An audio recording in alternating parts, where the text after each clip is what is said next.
diduga menduduki lahan tanpa izin. Badan Meteorologi, Klimatologi, dan Geofisika atau BMKG melaporkan salah satu ormas ke Polda Metro Jaya.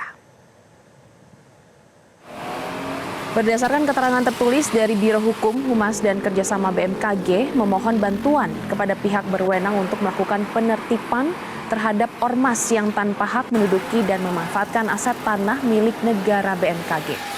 Tanah seluas 12 hektar yang diduduki oleh ormas tersebut merupakan milik negara. BMKG menyebutkan bahwa kepemilikan ini telah sah secara hukum dikuatkan oleh putusan Mahkamah Agung. Dalam salah satu pertemuan, pimpinan ormas menuntut kompensasi 5 miliar rupiah sebagai syarat untuk menghentikan pendudukan dan menarik massa dari lokasi. Salah satu warga mengatakan awalnya lahan tersebut merupakan tanah kosong yang sebelumnya juga sempat dikuasai oleh kelompok ormas lainnya. Hingga ormas GRIP datang dan mendirikan posko sejak 2 tahun lalu. Seiring waktu, sejumlah usaha berdiri di atas lahan tersebut dan tidak diketahui siapa yang mengizinkan.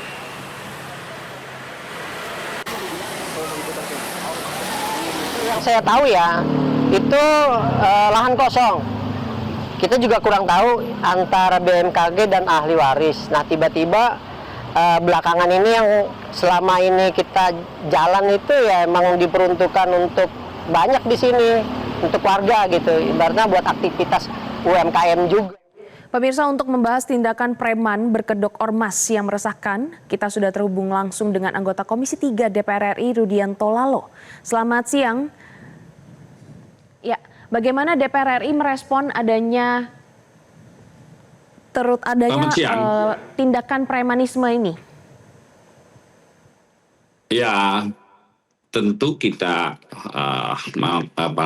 prihatin ya kalau kemudian ada ormas atau oknum ormas yang kemudian melampaui negara gitu kan.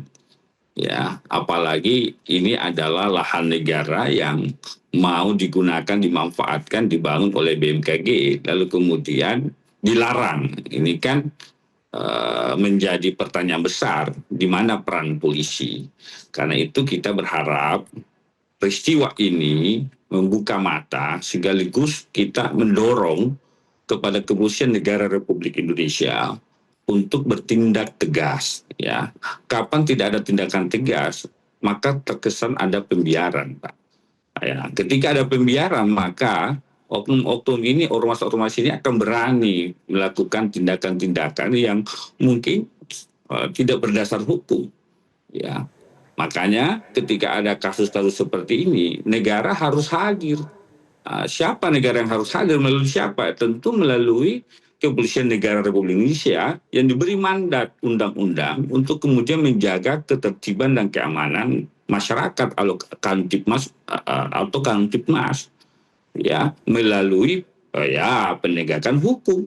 Ya, Anda bisa bayangkan kalau negara saja yang diwakili oleh BMKG yang notabene bertanggung jawab kepada Presiden melalui Menteri Perhubungan dalam mengelola, misalkan memanfaatkan lahannya lalu kemudian dihalangi atau tidak bisa menduduki, membangun di atas lahan milik negara, milik pemerintah, hanya gara-gara diduduki oleh ormas, ya itu kan kita akan kehilangan kewibawaan. Okay. Nah, sekarang negara hadir di mana? Nah, inilah yang saya katakan tadi, yang kita dorong. Ya. Ya, Pak Rudianto, dengan adanya pendudukan lahan oleh ormas ini kan sebenarnya sudah sering terjadi. Lalu sejauh mana langkah dari Komisi 3 DPR RI untuk mendorong nantinya ke pemerintah, dan apakah memang nantinya ke depannya apakah akan ada kemungkinan untuk proses pembekuan ormas-ormas, izin ormas ini? Kalau kita dari awal mendesak, mendorong ya kepada APH, penegak hukum kita, khususnya Kepolisian Negara Republik Indonesia yang diberi mandat undang-undang untuk menjaga ketertiban masyarakat, untuk mengambil langkah tegas. Ya, jangan ada pembiaran. Kalau kemudian kepolisian tegas sebagai alat negara, ya, saya kira tidak akan ada ormas yang berani bertindak. Apalagi kemudian tindakan-tindakan ormas tersebut patut diduga melakukan pelanggaran hukum. Ya kan, apakah misalkan pelanggaran KUH pidana kita, pemerasan dan sebagainya. Saya kira polisi bisa melakukan tindakan, menindak secara tegas.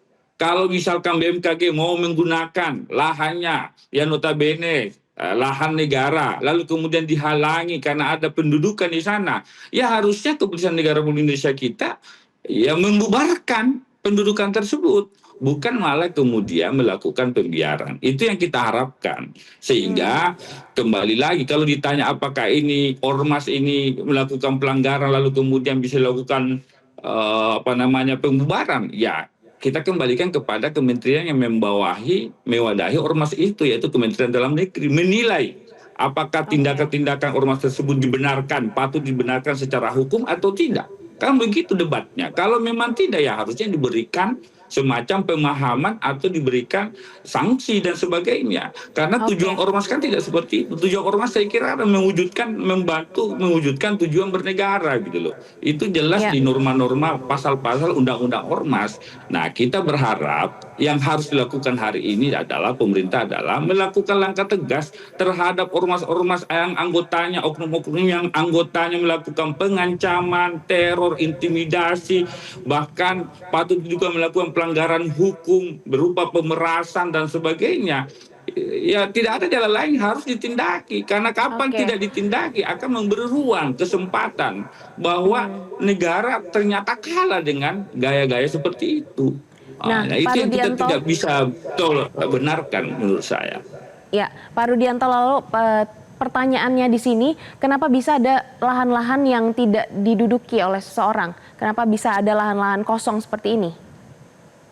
Ya kan ini kan lahan pemerintah, tanah negara dibawa oleh BMKG. Nah, BMKG kan bertanggung jawab kepada Presiden melalui Menteri Perhubungan. Nah, sekarang katanya informasinya mau membangun, tetapi ketika mau membangun dihalang-halangi, tidak bisa membangun, harus ada kompensasi dan sebagainya. Nah, pertanyaannya, apakah ini dibenarkan? Menurut saya tidak benar. Karena tidak benar, makanya BMKG harusnya alat negara, dalam hal ini Kepolisian Negara Republik Indonesia, hadir mendampingi karena di situ ada simbol negara. BMKG membawa simbol negara. Kalau saja negara kalah dengan praktek-praktek seperti ini, apalagi masyarakat biasa, kan itu Pak. Ya, negara saja tidak berkutik misalkan dengan kekuatan seperti itu, ormas seperti yang menduduki lahan, apalagi masyarakat biasa. Ya kan, kalau dikatakan ini adalah bagian dari advokasi, benarkah advokasi dilakukan cara-cara seperti itu misalkan? Kan advokasi harus dilakukan dengan cara-cara berdasar hukum. Apakah proses litigasi, non litigasi, atau ada perintah pengadilan yang mengatakan bahwa itu bukan lahan negara milik pemerintah, ya itu bisa saja. Tapi kalau kemudian ada putusan pengadilan yang mengatakan itu lahan negara, kemudian pemerintah mau membangun, lalu kemudian tidak bisa membangun karena ada ormas yang menduduki lahan itu, ya kita kehilangan kewibawaan. Tidak boleh ada yang melampaui kekuatan negara. Siapa kekuatan negara yang membidangi keamanan ketertiban masyarakat? Kan Kepolisian Negara Republik Indonesia. Kepolisian Negara Republik Indonesia harus hadir dan bertindak langsung. Jangan kemudian ini memberikan kesempatan dan seolah-olah memberi kesempatan keleluasaan kepada ormas tersebut. Sehingga kita seperti kehilangan, tidak ada peran negara di situ. Ini kan presiden nah, buruk kabarnya, Pak. Ya, kabarnya kan setelah ada pertemuan dengan ormas ini, apakah ormas ini kan minta ganti rugi 5 miliar. Nah, apakah ini benar, Pak? Ya kalau itu yang terjadi, itu yang saya katakan, kalau ada ganti rugi, benarkah lahan itu bukan lahan pemerintah? Kalau lahan pemerintah, kenapa mesti ada ganti rugi? Kan itu pertanyaannya. Dari mana negara bisa mendapatkan angka 5 miliar itu? Kan itu kan bisa bermasalah secara hukum lagi, Pak. Kan tidak dikenal ada istilah uang ganti kompensasi. Harus dibuktikan dulu lahan itu milik siapa. Kalau kemudian lahan itu ada mengatakan milik ormas atau milik ahli waris, ya bisa saja negara ganti rugi. Tapi kalau kemudian putusan pengadilan mengatakan itu lahan negara, kan tidak bisa diganti rugi. Justru kalau ganti rugi itu adalah pelanggaran hukum menurut saya. Makanya menurut saya yang dilakukan hari ini adalah ketegasan dari alat negara bernama Kepolisian Negara Republik Indonesia. Kira-kira begitu. Oke, baik. Baik, terima kasih Pak Rudianto Lalo. Ya, intinya adalah ini diserahkan sepenuhnya kepada pemerintah dan juga menuntut ketegasan dari pihak kepolisian. Terima kasih sudah bergabung dengan kami di Metro Siang, Pak Rudianto Lalo, anggota Komisi 3 DPR RI.